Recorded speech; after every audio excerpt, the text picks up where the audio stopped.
Hello friends, welcome back. നമ്മൾ ഇന്ന് വന്നിരിക്കുന്നതും ഒരു കിടിലം വീഡിയോ ആയിട്ടാണ്. നമ്മുടെ മിക്കവരുടെ വീട്ടിലും 5.1 ഹോം തിയേറ്റേഴ്സ് കാണും. പക്ഷേ നമ്മളിൽ കുറച്ച് പേര് മാത്രമേ ഈ 5.1 ഹോം തിയേറ്റേഴ്സ് ക്ലിയർ ആയിട്ട് ഉപയോഗിക്കുന്നുള്ളൂ, അല്ലെങ്കിൽ അതിന്റെ ഫുൾ പൊട്ടൻഷ്യലോടെ അത് ഉപയോഗിക്കുന്നുള്ളൂ. ബാക്കിയുള്ളവരെല്ലാം ഒന്നുകിൽ ബ്ലൂടൂത്ത് അല്ലെങ്കിൽ ഒരു left and right audio jack connect ചെയ്ത് വെറുതെ അങ്ങ് ഉപയോഗിക്കുകയാണ്. പക്ഷേ ഈ 5.1 ഹോം തിയേറ്റേഴ്സ് നമ്മൾ വാങ്ങിയത് വെറുതെ അല്ലല്ലോ, 5.1 എഫക്റ്റ് കിട്ടാൻ വേണ്ടിയിട്ടാണ്. ഈ 5.1 എഫക്റ്റ് കിട്ടണമെങ്കിൽ നമ്മൾ കുറച്ച് ജോലി കൂടെ ചെയ്യണുണ്ട്. കാരണം എന്ന് വെച്ചാൽ 5.1 എഫക്റ്റ് കിട്ടണമെങ്കിൽ നമ്മൾ 5.1 അഥവാ 6 ഔട്ട്പുട്ട് ഒരു സ്ഥലത്ത് നിന്ന് എടുത്ത് അതേ 6 ഔട്ട്പുട്ട് നമ്മുടെ 5.1 ഹോം തിയേറ്റേഴ്സിൽ കൊടുത്താലേ ഈ 5.1 അഥവാ 5+1 6 ഈ സബ് വൂഫർ കൂടെ കൂട്ടി 5 സ്പീക്കറിൽ നിന്നും ഈ സബ് വൂഫറിൽ നിന്നും കറക്റ്റ് ഔട്ട്പുട്ട് നമുക്ക് കിട്ടത്തുള്ളൂ. ഇപ്പോൾ നമ്മൾ ചില ഫയൽസ് ഒക്കെ ഡൗൺലോഡ് ചെയ്യുമ്പോൾ ടെലഗ്രാമിൽ നോക്കുമ്പോഴൊക്കെ നമുക്ക് കാണാൻ പറ്റും 5.1 10-bit ഓഡിയോ എന്നൊക്കെ പറഞ്ഞു. പക്ഷേ ഇത് നമ്മൾ ക്ലിയർ ആയിട്ട് നോട്ടീസ് ചെയ്താൽ നമുക്ക് മനസ്സിലാവും ഈ 5.1 എന്ന് പറയുന്നത് ഒരു സബ് വൂഫറിന്റെ ചാനൽ, അതുപോലെ തന്നെ 2 സറൗണ്ടിങ്ങിന്റെ ചാനൽ, 2 ലെഫ്റ്റും റൈറ്റും ഉള്ള 2 ചാനൽ, മെയിൻ ആയിട്ട് സെന്ററിലുള്ള ഒരു ചാനൽ. ഈ സെന്ററിലുള്ള ഒരു ചാനൽ വഴിയായിരിക്കും നമുക്ക് ഡയലോഗുകളെല്ലാം വരുന്നത്. ലെഫ്റ്റ് ആൻഡ് റൈറ്റിലുള്ള സൗണ്ട് വരുന്നത് ഈ ലെഫ്റ്റ് ആൻഡ് റൈറ്റ് ചാനൽ വഴിയായിരിക്കും. ബാക്കിലുള്ള 2 സ്പീക്കർ ആയിരിക്കും സറൗണ്ട് ലെഫ്റ്റും സറൗണ്ട് റൈറ്റും. ഈ രണ്ടും ബാക്കിലുള്ള 2 സ്പീക്കറിലെ ചാനൽ വഴിയായിരിക്കും നമുക്ക് വരുന്നത്. അപ്പോൾ ഇത് 5ഉം അല്ലെങ്കിൽ ഇത് 6ഉം നമുക്ക് സെപ്പറേറ്റ് ആയിട്ട് കൺട്രോൾ ചെയ്യാൻ വേണ്ടിയിട്ടുള്ള ഡിവൈസുകളാണ് അല്ലെങ്കിൽ സ്പീക്കറുകളാണ്. ഈ കാര്യങ്ങൾ നമ്മൾ മിക്കവരും ക്ലിയർ ആയിട്ട് ഉപയോഗിക്കാറില്ല. സോ അതാണ് നമ്മുടെ ഇന്നത്തെ വീഡിയോയിൽ നമ്മൾ നോക്കാൻ പോകുന്നത്. Let's go into our video. അപ്പോൾ നമ്മൾ നമ്മുടെ വീഡിയോയിലേക്ക് പോകുന്നതിന് മുമ്പായിട്ട് കുറച്ച് കാര്യങ്ങളൊക്കെ മനസ്സിലാക്കേണ്ടതായിട്ടുണ്ട്. നമ്മൾ 5.1 ഹോം തിയേറ്റർ വാങ്ങുമ്പോൾ നമുക്ക് കിട്ടുക 5 സ്പീക്കറും ഒരു സബ് വൂഫറും ആയിരിക്കും. ഈ സബ് വൂഫറിലായിരിക്കും നമ്മുടെ മിക്ക കൺട്രോൾസും. മിക്ക മിഡ് റേഞ്ച് 5.1 ഹോം തിയേറ്റേഴ്സിലും ഇങ്ങനെയായിരിക്കും കൺട്രോൾ തരുന്നത്. അപ്പോൾ നമുക്കറിയേണ്ടത് എങ്ങനെയാണ് ഈ 5 സ്പീക്കറും അല്ല ഈ 5ഉം സബ് വൂഫറും കൂടെ ചേർത്ത് നമ്മുടെ 6 സ്പീക്കറും ക്ലിയർ ആയിട്ട് അലൈൻ ചെയ്യേണ്ടത് എങ്ങനെയാണെന്ന് ഇപ്പോൾ നിങ്ങൾക്ക് സ്ക്രീനിൽ കാണാമായിരിക്കും. 5 സ്പീക്കറും ഒരു സബ് വൂഫറും എങ്ങനെ ക്ലിയർ ആയിട്ട് അലൈൻ ചെയ്യണമെന്ന്. ഇതേ രീതിയിൽ തന്നെ വെക്കണമെന്ന് ഞാൻ പറയില്ല. നിങ്ങളുടെ മുറിയുടെ ഒരു അറേഞ്ച്മെന്റ് ഒക്കെ അനുസരിച്ച് നിങ്ങൾക്ക് തന്നെ വെക്കാവുന്നതാണ്. ഇതേ ആംഗിളിൽ വെക്കണമെന്ന് ഞാൻ പറയില്ല. പക്ഷേ ഞാൻ റെക്കമെൻഡ് ചെയ്യുന്ന ഒരു കാര്യം എന്ന് പറഞ്ഞാൽ, നമ്മുടെ സ്പീക്കർ എല്ലാം വെക്കുമ്പോൾ നമ്മുടെ ഹിയറിന്റെ അളവിനനുസരിച്ച്, അല്ലെങ്കിൽ എൻ്റെ ചെവിയുടെ പൊക്കം ഇത്രയാണ്, ഞാൻ ഇരിക്കുന്ന ചെയറിലിരിക്കുമ്പോൾ എൻ്റെ ചെവി എവിടെ എത്തുന്നോ അതേ പൊക്കത്തിലായിരിക്കണം നമ്മുടെ ചുറ്റുമുള്ള സ്പീക്കറും സെറ്റ് ചെയ്യേണ്ടത്. അതുപോലെ നമ്മുടെ സബ് വൂഫർ ആണെങ്കിൽ നമുക്ക് എവിടെ വേണോ വെക്കാം. കാരണം സബ് വൂഫർ നമുക്ക് ഒരു ഹൗളിംഗ് എഫക്റ്റ് ആണ് കൊണ്ടുവരുന്നത്. ആ ഹൗളിംഗ് എഫക്റ്റിന് ക്ലിയർ ആയിട്ടൊരു ഡയറക്ഷൻ ഇല്ല. ഇത്രയും കാര്യങ്ങളാണ് ആദ്യം നമ്മൾ സെറ്റ് ചെയ്യേണ്ടത്. അപ്പോൾ നമുക്ക് നമ്മുടെ ഹോം തിയേറ്ററിൻ്റെ കൂടെ കിട്ടിയ 5 സ്പീക്കറും ഒരു സബ് വൂഫറും പുറമെ നമുക്ക് 2 കാര്യങ്ങൾ ആവശ്യമുണ്ട്. അതിലൊന്നെന്ന് പറയുന്നത് ഇതാണ്.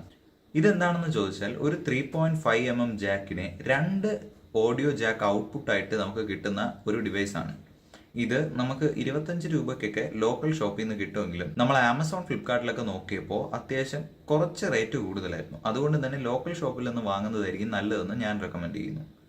ഇത് നമുക്ക് മസ്റ്റായിട്ട് വേണ്ട ഒരു സാധനമല്ല, എന്നാലും ചിലവർക്കെങ്കിലും ആവശ്യം വരും. സോ നമ്മൾ ഇത് കണക്ട് ചെയ്യുന്നത് ഈ കേബിൾ വെച്ചിട്ടാണ്. ഈ കേബിൾ പഴയ ടി വികളൊക്കെ ഉപയോഗിച്ചിട്ടുള്ളവരാണെങ്കിൽ ഉറപ്പായിട്ട് ഞാൻ പരിചയപ്പെടുത്തേണ്ട ആവശ്യം കാണത്തില്ല. കാരണം നമ്മൾ ഈ കേബിളൊക്കെ വീട്ടിൽ പണ്ട് ടി വിയുടെ കണക്ഷനൊക്കെ പോകുമ്പോൾ തിരികെ വെച്ച് നമ്മൾ വീട്ടുകാരെ മുമ്പ് ഷോ കാണിച്ചിരുന്ന ഒരു ഐറ്റമാണ്. ഈ കേബിളിന്റെ ഡിസ്റ്റൻസ് നിങ്ങൾക്ക് അളവിന് കറക്റ്റായിട്ട് കിട്ടിയില്ലെങ്കിൽ ഇതുപോലത്തെ രണ്ടാമത്തെ കേബിളും കൂടെ ജോയിൻ ചെയ്യാൻ വേണ്ടിയിട്ടുള്ള ഒരു കണക്ടറാണ് ഈ ഡിവൈസ്. അതുകൊണ്ട് തന്നെ എല്ലാവർക്കും, അഥവാ ഈ വയർ കറക്റ്റായിട്ട് അളവ് തികയുന്നുണ്ടെങ്കിൽ ഈ ഡിവൈസ് നിങ്ങൾക്ക് ആവശ്യം വരത്തില്ല. ചിലവർക്ക് ആവശ്യം വരും. അതുകൊണ്ടാണ് ഞാൻ ഈ വീഡിയോയിൽ ഇൻക്ലൂഡ് ചെയ്തത്. സോ ഇതാണ് നമ്മുടെ കമ്പ്യൂട്ടറിലെ 3 ഓഡിയോ ഔട്ട്പുട്ട് വരുന്ന പോയിന്റ്സ്. അപ്പോൾ ഇവിടെ നമ്മൾ ഈ ഡിവൈസ് കണക്ട് ചെയ്യുന്നതായിട്ടാണ് വീഡിയോയിൽ പറഞ്ഞിരുന്നത്. പക്ഷേ ഞാൻ പേഴ്സണലായിട്ട് ഉപയോഗിക്കുന്നത് ഇതിൻ്റെ കുറച്ച് വ്യത്യാസം വരുന്ന ഈ ഒരു ഡിവൈസാണ്. കാരണം എന്താണെന്ന് വെച്ചാൽ, ഇവിടെ ഞാനിത് കണക്ട് ചെയ്യുമ്പോൾ നിങ്ങൾക്ക് കാണാം ഞാൻ PC ചരിച്ചാണ് വെച്ചിരിക്കുന്നത്. സോ ഇത് വെളിയിൽ നിന്ന് നോക്കുമ്പോൾ കുറച്ച് വൃത്തികേടായിട്ട് തോന്നുന്നു എന്നതുകൊണ്ടാണ് ഞാൻ ഈ ടൈപ്പ് ഡിവൈസ് വെച്ചിരിക്കുന്നത്.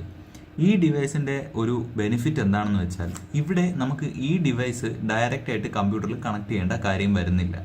അതിന് പകരം 3 ഓഡിയോ ജാക്ക് അഥവാ 3 mm ജാക്ക് മാത്രം നമ്മൾ കണക്ട് ചെയ്താൽ മതിയാവും.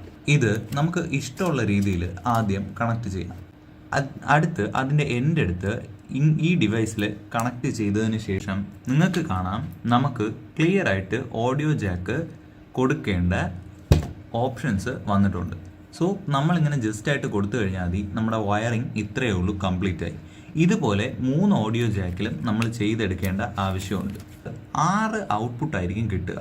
സോ ഇതുപോലത്തെ 6 കേബിൾ ആയിരിക്കും നമുക്ക് കിട്ടുക.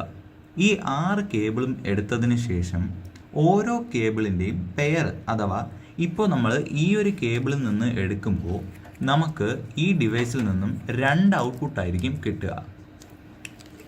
ഈ 2 ഔട്ട്പുട്ടിൻ്റെയും കേബിളുകൾ തെറ്റിപ്പോകാതെ ഈ രണ്ട് വയറും നമ്മൾ നോട്ട് ചെയ്ത് വെച്ചിരിക്കണം. സോ ആണ് നമുക്ക് കിട്ടുന്നതെങ്കിൽ, അഥവാ 6 വയറാണ് നമുക്ക് കിട്ടുന്നതിൽ ഇതിനെ ഈ 2 വയർ സെപ്പറേറ്റ്, അതുപോലെ അടുത്ത 2 വയർ സെപ്പറേറ്റ്, അടുത്ത 2 വയർ സെപ്പറേറ്റ്, അങ്ങനെ 3 പെയർ സെപ്പറേറ്റ് ആയിട്ട് വേണം നോട്ട് ചെയ്ത് വെക്കാൻ. ഇത് നമുക്ക് ആവശ്യമുള്ള ഒരു കാര്യമാണ്. ഇത് നമ്മൾ ക്ലിയർ ആയിട്ട് നോട്ട് ചെയ്തില്ലെങ്കിൽ നമ്മുടെ വീഡിയോ ഫുള്ളായിട്ട് തെറ്റിപ്പോകാൻ സാധ്യതയുള്ള ഒരു കാര്യമാണ്. ഞാൻ നേരത്തെ പറഞ്ഞിരുന്ന ലെഫ്റ്റും റൈറ്റും ഓഡിയോ ഇൻപുട്ടാണ് ഇവിടെ വരുന്നത്. ഇതാണ് നമുക്ക് 6 ഇൻപുട്ടും സെപ്പറേറ്റ് ആയിട്ട് കൊടുക്കാൻ വേണ്ടിയിട്ടുള്ള പോർട്സ്. അപ്പോൾ നമ്മളിവിടെ ഓരോ പെയർ കേബിളായിട്ട് എടുത്തിട്ടുണ്ട്. നമുക്ക് ഓരോ പെയർ കേബിളും ഇപ്പോൾ നമുക്ക് FL-ഉം FR-ലും ആണ് ഒരു പെയർ നമ്മൾ കൊടുത്തിട്ടുള്ളത്. ഫ്രണ്ട് ലെഫ്റ്റും ഫ്രണ്ട് റൈറ്റും എന്നാണ് ഇത് കൊടുത്തിരിക്കുന്നത്. അടുത്ത പെയർ നമുക്ക് സെൻട്രലും സബ് വൂഫറിലുമായിട്ട് കൊടുക്കാം.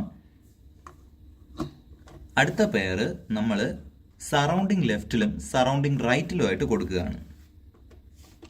അടുത്തതായിട്ട് നമ്മൾ PC-യിൽ പോയതിനു ശേഷം ഓഡിയോ ഡ്രൈവർ എടുക്കുക. നമ്മുടെ ഇപ്പോൾ ഞാൻ എടുത്തിരിക്കുന്ന ഓഡിയോ ഡ്രൈവർ എന്ന് പറയുന്നത് റിയൽ ടെക്കിൻ്റെ ഒരു ഓഡിയോ ഡ്രൈവറാണ്. ഇത് കുറച്ച് പഴയ ഒരു വേർഷനാണ്. ഇതിൽ നമുക്ക് 5.1, 7.1 ഹോം തിയേറ്റേഴ്സൊക്കെ നമുക്കതിൽ ഉപയോഗിക്കാൻ പറ്റും. ഇപ്പോൾ ഞാൻ ഉപയോഗിക്കുന്ന 5.1 ആയതുകൊണ്ട് 5.1 സെലക്ട് ചെയ്തിട്ടുണ്ട്. അതിനുശേഷം നമുക്കിവിടെ സൈഡിൽ നമുക്ക് 3 പോർട്ട്സ് കാണാൻ പറ്റും. ഈ 3 പോർട്ടുകളാണ് നമ്മുടെ ബാഗിലെ മദർ ബോർഡിലുള്ള 3 പോർട്ടുകളിനെ ഇൻഡിക്കേറ്റ് ചെയ്യുന്നത്. അപ്പോൾ നമ്മൾ ഇവിടെ ഏത് സ്പീക്കറിൽ സെലക്ട് ചെയ്താലും ആ സ്പീക്കറുമായിട്ട് കണക്ട് ചെയ്തിട്ടുള്ള കണക്ഷൻസിലുള്ള സ്പീക്കറിൽ സൗണ്ട് കേൾക്കും. ഇപ്പോൾ ഞാനിതിൽ കൊടുത്തപ്പോൾ സെൻറ്ററിലാണ് കേട്ടതെന്നുണ്ടെങ്കിൽ സെൻറ്റർ സെലക്ട് ചെയ്ത് ഓക്കെ കൊടുത്തു കഴിഞ്ഞാൽ മതി, നമ്മുടെ വർക്ക് കംപ്ലീറ്റ് ആയിട്ടുണ്ട്. അതുപോലെ തന്നെ നമ്മൾ റോസ് പോർട്ടിൽ കണക്ട് ചെയ്തിട്ടുള്ളത് ബാക്കിലുള്ള സൗണ്ടാണ്. അപ്പോൾ അത് ക്ലിക്ക് ചെയ്യുമ്പോൾ നമുക്ക് ബാക്കിലുള്ളതാണ് കേൾക്കുന്നത്. അതുകൊണ്ട് തന്നെ നമ്മൾ ബാക്കിലുള്ളത് സെലക്ട് ചെയ്യുക, ഓക്കെ കൊടുക്കുക. സിമ്പിൾ പരിപാടിയാണ്, തീർന്നു കഴിഞ്ഞു.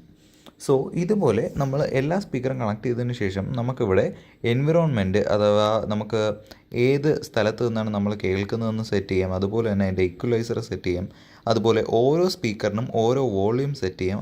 അതുകൊണ്ട് തന്നെ നമ്മൾ ഇരിക്കുന്ന സ്ഥലത്ത് പെർഫെക്റ്റ് ആയിട്ട് എല്ലാ സ്പീക്കറിൻ്റെ വോളിയം നമുക്ക് അഡ്ജസ്റ്റ് ചെയ്യാം. അതുപോലെ തന്നെ നമ്മുടെ ക്വാളിറ്റിയുടെ ഡിഫോൾട്ട് ഫോർമാറ്റ്, നമ്മൾ ഓരോ ഫോർമാറ്റും നമുക്ക് ഓഡിയോയ്ക്ക് കൊടുക്കാൻ പറ്റും. അതുപോലെ തന്നെ സെൻട്രൽ സിസ്റ്റം ഒന്ന് ബൂസ്റ്റ് ചെയ്യാം. അതുപോലെ നമുക്ക് സൗണ്ടിൻ്റെ ലൗഡ്നെസ് ഇക്വലൈസർ ഉണ്ട്. ഇതുപോലുള്ള ഇഷ്ടം പോലെ ഓപ്ഷൻസ് ഉണ്ട്. കുറച്ച് അപ്ഡേറ്റഡ് വേർഷൻ ആണെങ്കിൽ ഇതിലും കൂടുതൽ ഓപ്ഷൻസ് നമുക്ക് നമ്മുടെ ഡ്രൈവറിൽ കിട്ടുന്നതായിരിക്കും. ഇത്രയേ ഉള്ളൂ. ഇനി നമ്മൾ ഏത് വീഡിയോ പ്ലേ ചെയ്താലും ഡയലോഗ് ഫ്രണ്ടിൽ നിന്നും ബാക്കിയുള്ള സറൗണ്ട് സിഗ്നൽസ് എല്ലാം നമുക്ക് സറൗണ്ട് സ്പീക്കറിൽ നിന്നും കേൾക്കാൻ പറ്റും. ഇത്രയേ ഉള്ളൂ നമ്മുടെ ഒരു കുഞ്ഞു വീഡിയോ.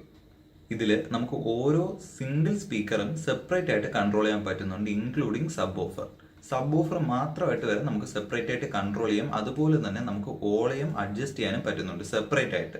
നമ്മുടെ ഈ ഒരു വീഡിയോ എല്ലാവർക്കും ഇഷ്ടപ്പെട്ടെന്ന് കരുതുന്നു. കണ്ടതിൽ കുറച്ച് പേർക്കെങ്കിലും ഇത് ഉപകാരപ്പെട്ടെന്ന് ഞാൻ കരുതുന്നു. ഞങ്ങളുടെ ഈ കുഞ്ഞു വീഡിയോ നിങ്ങൾക്ക് എല്ലാവർക്കും ഇഷ്ടപ്പെട്ടെന്ന് വിചാരിക്കുന്നു. ഇഷ്ടപ്പെട്ടാൽ ലൈക്ക് ആൻഡ് ഷെയർ ചെയ്യണം. അതുപോലെ തന്നെ ഞങ്ങളുടെ ചാനൽ ഒന്ന് സബ്സ്ക്രൈബ് ചെയ്യണം. Thanks for watching our video.